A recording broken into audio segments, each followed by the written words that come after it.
নমস্কার, আমি শুভরঞ্জন বণিক। আপনাদের মাঝে দু একটি কথা বলার জন্য এসেছি। এখানে কিরগিজস্তানে কিছু বাটপার ধরনের লোক আছে যারা বলে যে কিরগিজস্তানে ভিসা চালু হয়ে গেছে। কথাটা সত্য না, এখনও কোটা পাওয়া যায়নি। অর্ডার এসেছে, যেমন আমার অর্ডার এসেছে অলরেডি 200, আমি ওয়ার্ক পারমিটের অর্ডার পেয়েছি, কিন্তু কোম্পানি থেকে পেয়েছি আমার কোম্পানির নামে।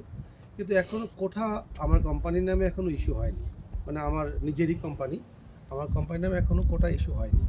তো ফিলিপাইন, নেপাল, ভিয়েতনাম তাদের জন্য এখানকার কোটা চালু হয়ে গেছে।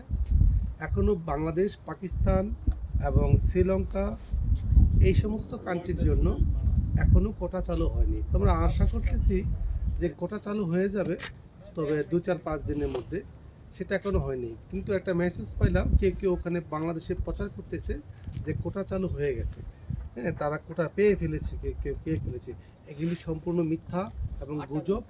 এই সমস্ত গুজবের সাথে কেউ কান দিবেন না, কারণ এখনও কোনো কোটা চালু হয়নি বাংলাদেশিদের জন্য। যদি কোটা চালু হয় তাহলে সেটা অবশ্যই আপনার জন্য আপগ্রেড নিয়ে আসবো। তবে হ্যাঁ, যেটা শুনতে পাওয়া যাচ্ছে আগামী 4-5 দিন বা 1 সপ্তাহের মধ্যে কোটা এসে যাবে।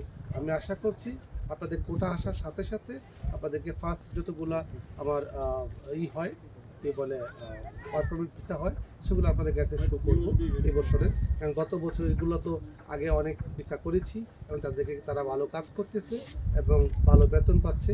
হ্যাঁ, কিরগিজস্তানে একটা সমস্যা আছে, যে সমস্যাগুলো অনেকগুলো ভিডিওতে দেখবেন। কিরগিজস্তানের কিছু নেগেটিভ ইমপ্যাক্ট আছে, যেমন বলে যে আমাদেরকে বের করে দেয়, এটা করে সেটা করে। আমার কিছু প্রশ্ন আছে। আপনি অতীতে ভিসাতে এসে আপনি অবৈধভাবে থেকেছেন, তো আপনাকে কেন তারা রাখবে? দ্বিতীয় কথা হলো, আরও কিছু প্রতারণার ফাঁদ করে তারা স্টুডেন্ট ভিসাটা এখানে নিয়ে আসে অল্প বিষয়ের মাধ্যমে। সেই বিষয়গুলোকে তারা তারপরে কাজে লাগিয়ে দেয়, তখন তারা ধরা পড়ে তাদেরকে ফেরত দিতে হয়। কারণ এখানকার আইন নিয়ম কানুন খুব স্ট্রিক্ট। কারণ এখানে আপনি ওয়ার্ক পারমিট করতে গেলে ওয়ার্ক পারমিট লাগবে আপনার, ঠিক আছে? পারমিট ছাড়া আপনি ওয়ার্ক পারমিট করতে পারবেন না। হ্যাঁ, এখানে কিছু লোকও আছে যারা অল্প পয়সায় কিছু বাংলাদেশিদের কাজ করা, যারা অবৈধ থাকে, সেটা সব জায়গাতেই থাকে, কিছু সুবিধাবাদী লোক থাকে।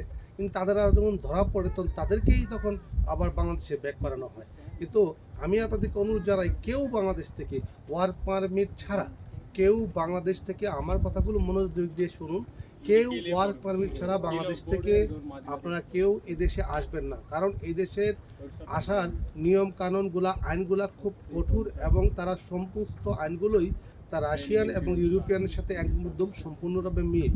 আপনাদেরকে একটা তথ্য দিই, কিরগিজস্তানে কেন আসবেন। এখন তো কিরগিজস্তানে হয়তো আসলে আপনারা 70-80 হাজার টাকার মতন স্যালারি আপনারা পান, কিন্তু পাবেন।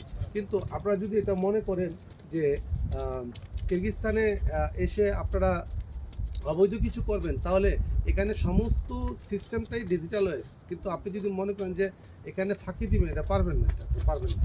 কারণ এই রাষ্ট্রটা অর্থনৈতিকভাবে খুব শক্তিশালী রাষ্ট্র। আপনারা জানতে পারবেন যে এখানে শুধু স্বর্ণের মজুদ, বর্তমান বাজারে স্বর্ণের মজুদ আছে তাদের 38-39 ট্রিলিয়ন ডলার, কথা বলছেন। তারপরে তাদের রেয়ার আর্থ, তাদের আছে তাদের মানে তেল সম্পদ, তাদের আছে গ্যাস সম্পদ, তাদের আছে জলবিদ্যুৎ সম্পদ। এখানে আপনার আর 2-4 বছর পরে আপনারা কল্পনা করতে পারবেন না যে এখানে আসার জন্য কল্পনা করতে হবে আপনাদেরকে যে কিরগিজস্তান যাও, কিরগিজস্তানে ভিসা পাও, কথা বলছেন। কারণ এখানে অর্থনীতি এতটাই স্ট্রং। এবং দেখেন আপনার একটা জিনিস, আপনারা যারা বুঝেন, জিডিপি বুঝেন, আপনি গত 6 বছর আগের থেকে দেখবেন যে পৃথিবীর সমস্ত কান্ট্রিগুলো ফল করেছে, তাদের ইকোনমি ফল করেছে। যাদের জিডিপি আপনার ডলার ছিল আমাদের মানে 82-84 টাকা 5 বছর আগে, এখানকার ডলার ছিল 84 টাকা, এখন আছে 87 টাকা। কিন্তু বাংলাদেশের ডলার হয়ে গেছে বর্তমানে 123 থেকে 125 টাকা, তার চেয়েও বেশি হয়ে গেছে। কিন্তু আপনার দেখবেন যে ইন্ডিয়াতে ডলার ছিল আপনার 72 টাকা, এখন ডলার হয়ে গেছে তাদের 91 টাকা। হ্যাঁ, এই আপনি একটা খেয়াল করবেন, আপনি দেখবেন যে জিডিপি রেশিও হারে সবগুলা কান্ট্রি কিন্তু নিচের দিকে নামছে, কিন্তু এইটা স্টেবল ধরে রাখছে এবং উপর দিকে উঠতেছে। কারণ তাদের অর্থনীতি এবং তাদের যে তারা এখনও তাদের যে দেশ, যদি আপনারা দেখেন এখানে এটাকে বলা হয় যে দ্বিতীয় সুইজারল্যান্ড। অপূর্ব এক সৌন্দর্য দেশ এই দেশটা, এবং এখানে খাবার দাবার খুব সস্তা এবং চলাফেরা খুব মানে স্মুথলি। এখানে আমরা দরজা মনে করেন যে খুলেই আমরা ঘুমাই, তো মানে আমরা কল্পনাও করতে পারি না বাংলাদেশে যে দরজা খুলে ঘুমাবো। আমি আপনাকে দেখাবো, আমরা কখনো দরজাই লাগাই না, হ্যাঁ, গেট আজায় রেখে দিই। এখানে চোর ডাকাত নেই, এখানে কোনো রকম ক্রাইম নেই। হ্যাঁ, আপনার এই সমস্ত অপপ্রচারগুলো করে থাকে কিরগিজস্তান সম্বন্ধে। কিরগিজস্তানের গভর্নমেন্ট অ্যাকচুয়ালি অনেক অনেস্ট এবং অনেক কেয়ারফুলি জনগণের কাছে তারা। আপনাদের জন্য এই কিরগিজস্তান সম্বন্ধে একটা ভিডিও করলাম, যে ভিডিওটা আপনারা জেনে আপনার প্রতারণার হাত থেকে রক্ষা পাবেন। কথা বলছেন, কারণ আপনারা এখনই কেউ যদি কেউ বলে যে আমাদের কাছে কোটা এসে পড়েছে, এটা মিথ্যা কথা। আজকের তারিখ ফেব্রুয়ারি মাসে, আজকে 1 তারিখ, হ্যাঁ, 2026 সাল। তো আজকে আমি বলতেছি যে আগামী 1 সপ্তাহ পরে হয়তো আসবে।